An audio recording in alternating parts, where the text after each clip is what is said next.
So for this one, we want to establish our Loomis head. So first things first, we're going to draw a circle, and then we're going to place our side oval. I want you to keep this in the back of your mind, okay?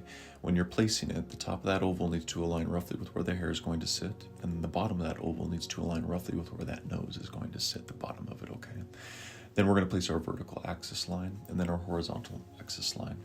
We're then going to extend the top of the oval down and over for our hairline. We're going to extend the horizontal axis down and over for our brow line. We're going to extend the bottom of the oval down and over for the bottom of our nose line. Then we're going to place the center line of the face. Then extend the vertical axis line down and over and connect it to that center line. And then on the far side, we're going to pull that line up. Okay.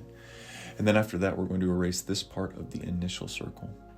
And that pretty much gives us the basis of our Loomis head, okay? Then we're going to establish the anchor point for the top of our upper lip, and then the anchor point for roughly where the bottom of our lower lip goes. We're going to place our cheek plane, which essentially elongates the face. And then just so it's not a floating head, here's our necklines. Now what I like to do, after I have drawn in the neck, I like to place the shoulders as much as I can. And the reason why is because these shoulders, believe it or not, when it comes to placing certain aspects of the drawing, will help you gauge the proportions needed in order for the drawing itself to be successful.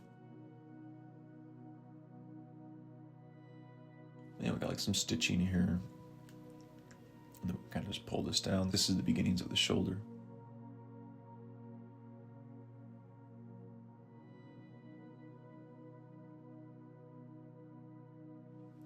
And then you go ahead and hit your Loomis head with like a kneaded eraser, and that'll make the Loomis head more or less transparent. And then we start drawing. So, first step when placing features is that I like to place the ear to start off. And the reason why I like to place the ear first is because I can then use the ear as a proportional gauge for my hair. And then once the hair is established, pretty much everything else. But we always start to draw our ear in the bottom rear quadrant of our side oval, okay? And of course, when I say rear, I mean rear to the front of the face. So we're just going to sketch out the outer outline of the ear. And then we're going to go in here into the center of the ear, and we're just going to kind of bring out the basic character of the ear.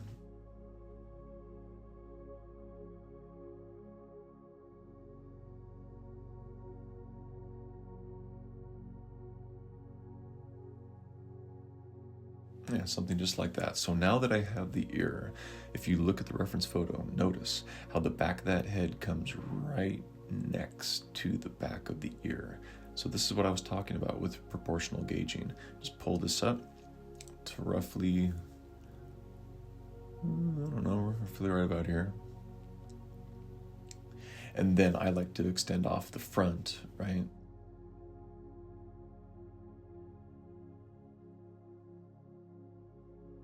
Something just like that. I'll pull this down, and this will more or less solidify the jaw for me.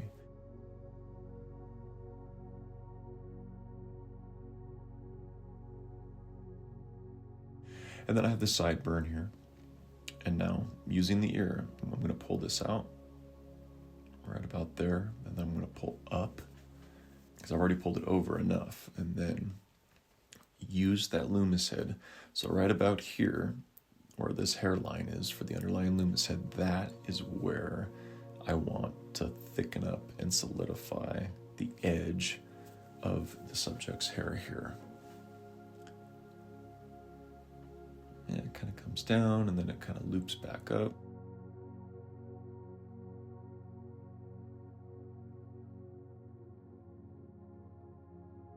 Yeah, something like that.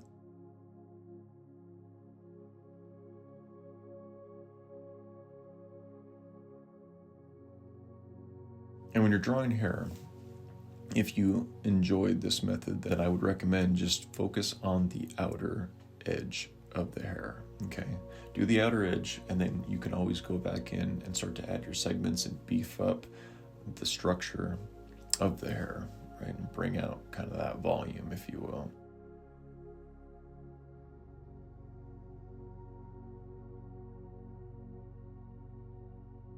then right here, why not? While we're here, let's just go in, and I'm going to bring out these segments. Remember, segments are the different sections of hair.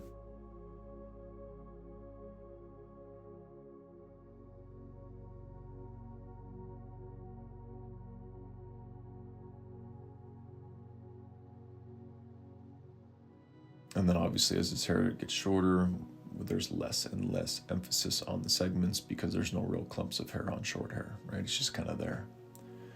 Okay, so now that we have that, what I'm doing is I'm going down and I am more or less carving out that outer edge. And now this is where we're going to switch from the Loomis method to the Asaro method, okay? So first plane that we want to identify is the nose bridge plane that we're going to extend 2 vertical lines up from that horizontal line. These 2 vertical lines plug in to the corners of our subject's eyebrows. So we can use them as some structure to bring out the eyebrows just like this. Just watch. Watch how I do this.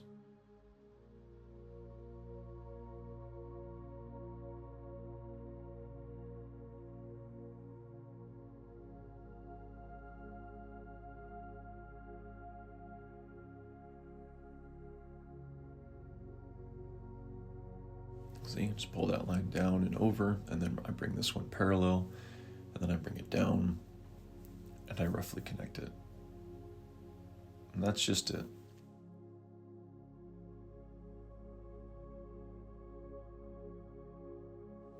Now, we're going to place our frame lines. So look at the Asaro head model. We're going to pull this temple plane down, and then this temple plane plugs into the second frame line, and then that third frame line comes off the corner of the eyebrow.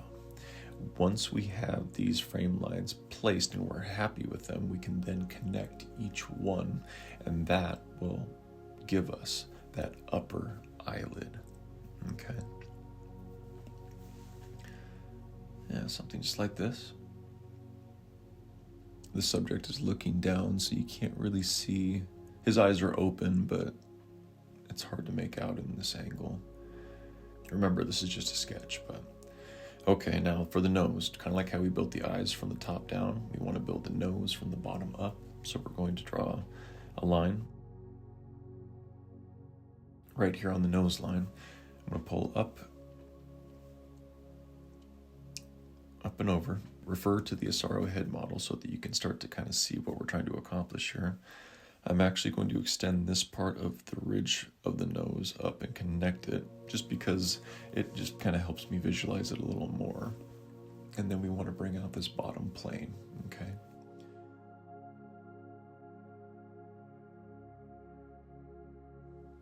And then here's the other side of the nose ridge plane. The nose ridge, of course, plugs right into the nose bridge plane. The ridge and the bridge, similar but different. So then we have the tip of the nose, and then of course we have the nostril.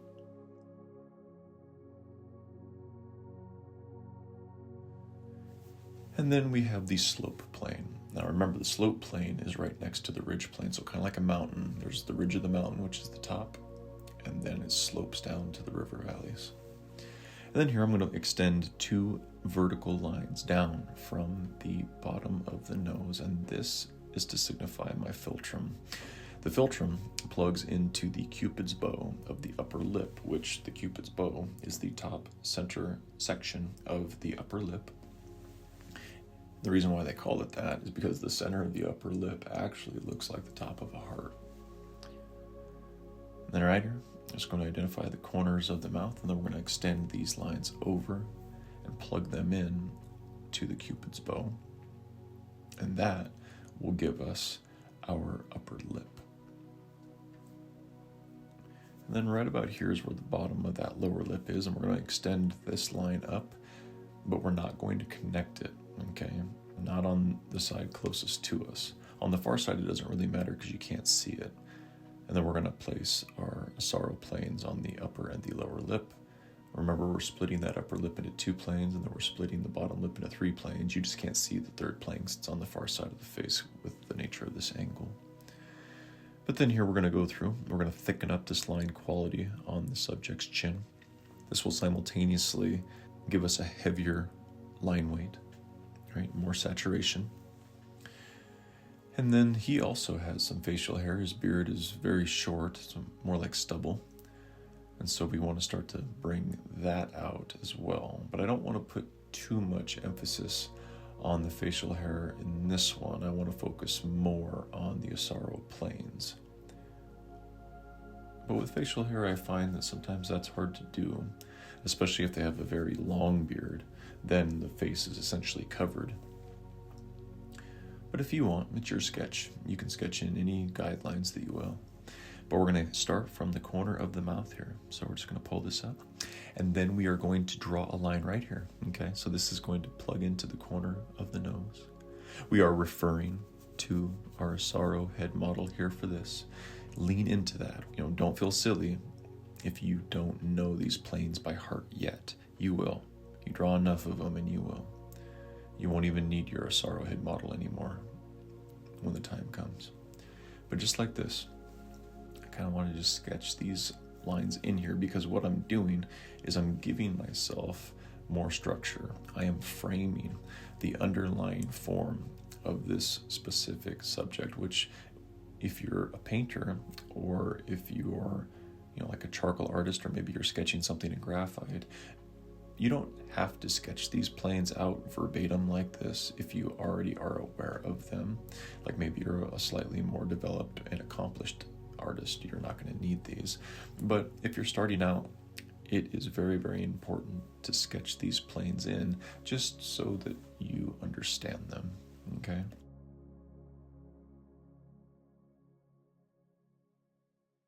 I'm not sure if that's easy to make out, but what I'm doing is I'm placing these Asaro planes underneath the facial hair. So I kind of outlined where his facial hair is, and then I'm placing those planes underneath it.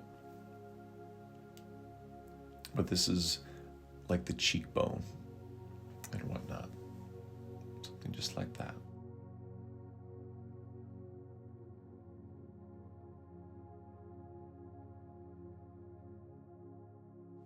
As you draw more and more, you won't need these, but they're a really, really good thing to practice.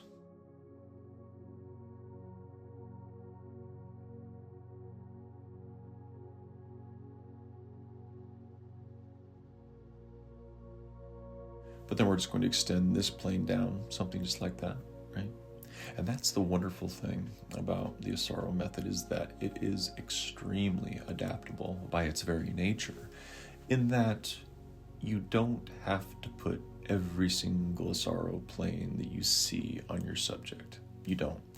In fact, if you just want to put one or two, just to kind of remind you, okay, cool, yeah, that right about here is where the subject's cheekbone is, so I want to make sure I shade this way right here, in this spot or that spot. It is really for you to take the method, mold the method, apply the method to whatever your art is that you're making.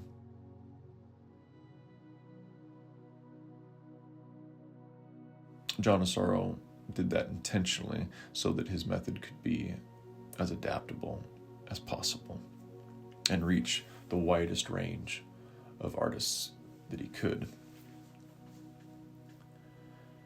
But now here we're just kind of more or less hatching and going through. I'm thickening up these eyebrows. I've kind of just very, very lightly sketched in some of that facial hair because I don't want to put too many lines over those Asaro planes, because then it looks muddled and hard to read and understand exactly what is going on.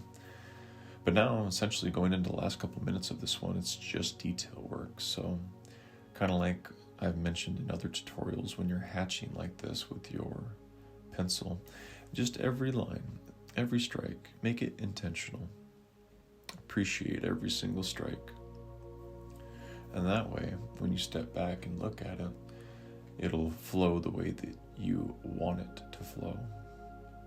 And now we're just going to take an eraser, and I'm just going to kind of go down the far side of the face and erase this underlying Luma's head, because we don't really need it anymore. And that kind of cleans that up a bit.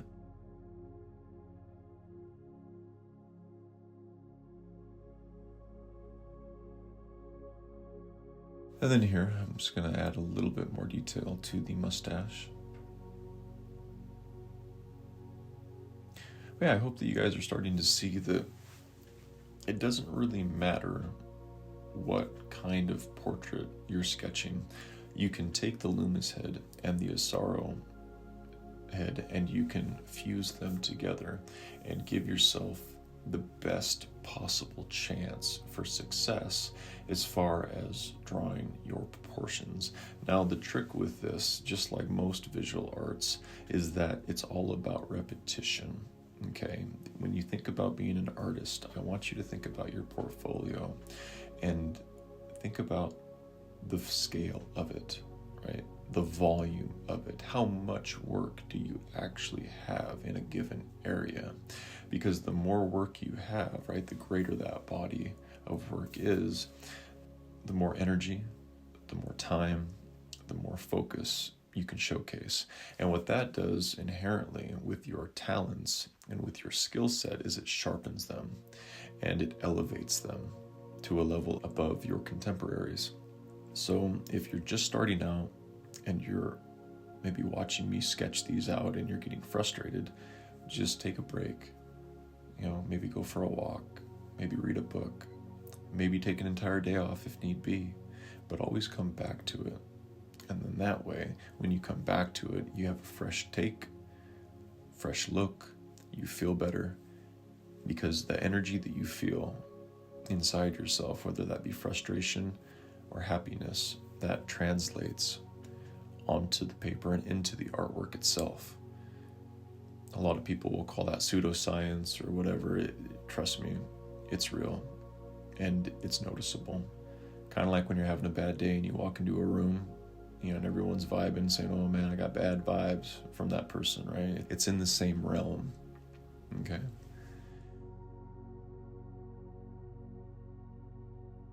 So just be aware of that. I just want you to know that you're not the only one that struggles. We all do. I've struggled a lot over the years, but I never gave up. I never stopped, and I have no intention to.